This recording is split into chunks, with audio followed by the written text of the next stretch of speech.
Hey yo guys, how you doing? My name's Mari and I'm really confused.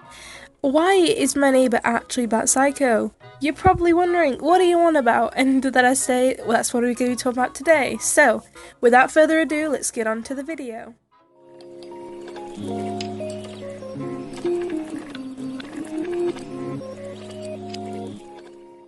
Back when I was a small bean, I went to school. Surprising, I know I might seem like an idiot, but I did in fact go to school, still do. And there was this one girl who we're gonna call Jessica.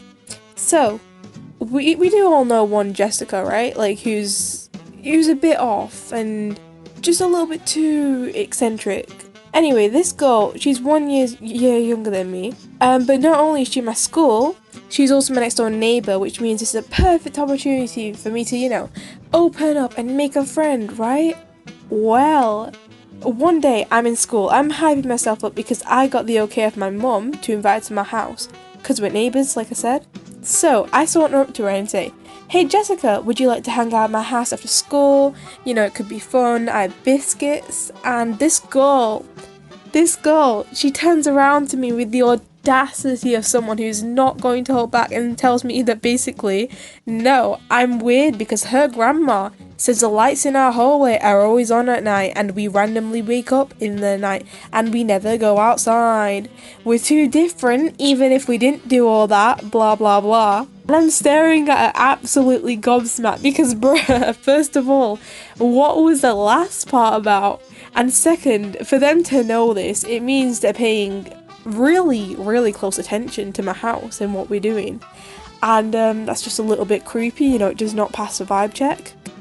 So I turn around to this girl and I want to ask her why she knows all of this, but instead I view this as a fun opportunity to just kind of have a challenge and do something different. And I say, "Look, I know you think I'm weird and different, but really I'm not. The hallway light's on because my siblings are scared without it." They were kids at the time. My dad's a dentist, so he leaves for work early, and we also like having an early start to the day, blah blah. Just come over to my house if you want, and you can see for yourself how normal we are. She says, "Okay, fine," and after school she comes over, I show her around, we hang out.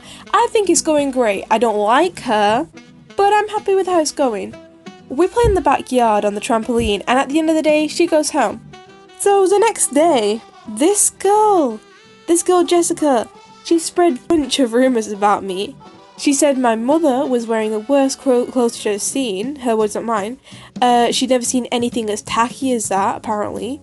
And I kid you not, all my mum was wearing was South Asian clothing, because that's what we are. South Asian, not clothing. But it was kind of Western style, if that makes sense, so, it didn't look too off. And I just still don't know what she's on about. She said my trampoline didn't have a good safety net.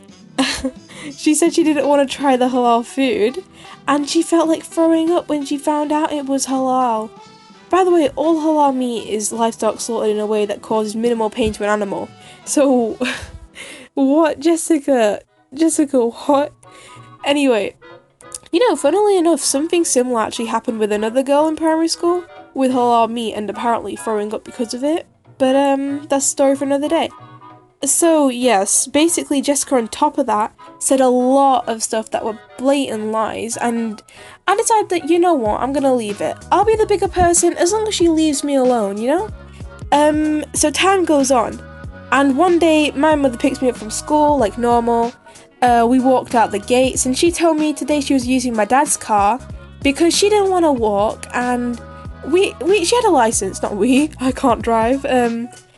Anyway, she had a license and was registered onto his car and all. So I'm like, bet, sure, my mum rarely drives, it's gonna be great. We go over to the car to see a policeman, ladies and gentlemen. A policeman standing next to our car. So my mum walks up to her car and she's nervous because English isn't her first language, even though in my opinion she's genuinely so good at it. She's fluent as well. And the officer says, "Is this your car?" She explains that it's my dad's, but she is registered on it, and then asks how come, if there's a problem, officer. And he says, "Yeah, there actually is. We got word off your next door neighbour that you're illegally driving this car and you don't have a license." Now she's very confused at this point and says, my license and papers are currently at home. I only live down the road, because it literally takes me 2 minutes to get from my house to that school and back. Anyway, she says, if you'd like, I could go and get it to show you. He basically tells her, nah, it's okay, it's fine, I've got no actual reason to think you're driving the car illegally. In fact, I'm not entirely sure how your neighbour would know whether you have a license or not. So, it's okay, you've been very cooperative and you've got a child to take care of. I won't keep you here any longer, you're free to go, have a wonderful day. So we're like, thank you, and we go home and start to theorise upon what happened. So the only other neighbour we had at this time was a very sweet kind of woman who we've never had issues with, considering the fact that, you know, she doesn't watch us like a hawk. So of course it's got to be Jessica and her grandma. Jessica's implied in the past that her granny snitch over here thinks we're different, and you know, low-key, we realise that slowly everything is adding up. In my school there were only a few fellow South Asians, right? Jessica avoided them like the plague, or should I say virus. And overall she's just been implying that it's her grandma, who I'm just gonna call Granny Karen. Anyway, Granny Karen apparently might be telling her not to mix with us. And I realised that, surprise, surprise, they might be a tad racist. Now, there's only 2 other people that I know whom I've ever believed to be racist, right? And honestly, Granny Karen over here checks all the boxes. It would make sense, since whenever Granny Karen talked to my mum, because they own a beehive and that's where we buy our honey from anyway, so whenever she talked to my mum, she would talk slowly and patronise her like this, as if she was an idiot. And she low-key did little things to treat my mum like an idiot. She'd repeat simple instructions like, honey not in fridge. And not even, don't put the honey in the fridge. It'd be, honey not in fridge, as if she couldn't understand. And my mother, this poor like woman, she'd be there like looking at her like, what on earth are you on about, lady? Are you okay? To this day, I'm genuinely confused, because did she really think that because my mum was from Pakistan, she wasn't, I don't know, smart enough to understand basic sentences and drive or something? It'd be funny as well, because she'd talk back to her with actual English. So I still don't understand. Real quick, please hit the like button if you're enjoying the video. Of course you don't have to, but it would really help me to know if you like the story time kind of thing. Thanks so much, by the way, I literally stan you all. So, the next time we bought honey off her, because ayo, she might be a horrible person, but we respect the natural honey, my mum sent me to go, and Granny Karen acted as if she did nothing and said, oh, I heard someone called the police on you, did you get into any trouble?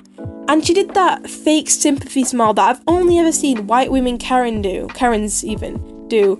And I said, no, actually, we didn't do anything wrong and it was a false alarm. And Granny Karen, she gives me a look that lasts only a second, but long enough for me to notice. And she looks as if I told her her daughter fell off my trampoline, that has a bad safety net on it apparently, landed on top of her beehive, crushing the bees and breaking her arm. And she goes, oh, that's good then. You should get going. And she rushes me out of her front garden and I'm just dumbfounded, like, lady, you can't make it any more obvious that you want us to get in trouble with the police. What is wrong with you? So yeah, that's basically it. That's the story of my psycho, slightly racist neighbour and how she called the police on us one time. I genuinely hope Jessica's attitude towards South Asians has changed, because to be fair, she was only a kid when this happened, and I never see her anymore, so you never know.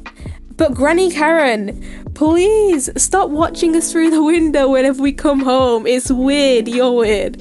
I might make a part 2, by the way, because I know that they did do other stuff. I just can't remember at this very moment. But my parents definitely will, so I will ask if you guys are interested in that. Anyway, thank you so much for watching. Remember to leave a like only if you want to. And please consider subscribing. Have a wonderful day or night. And try to think how to end this. Oh yes, drink like a ton of water, because dehydration is a big issue. Bye!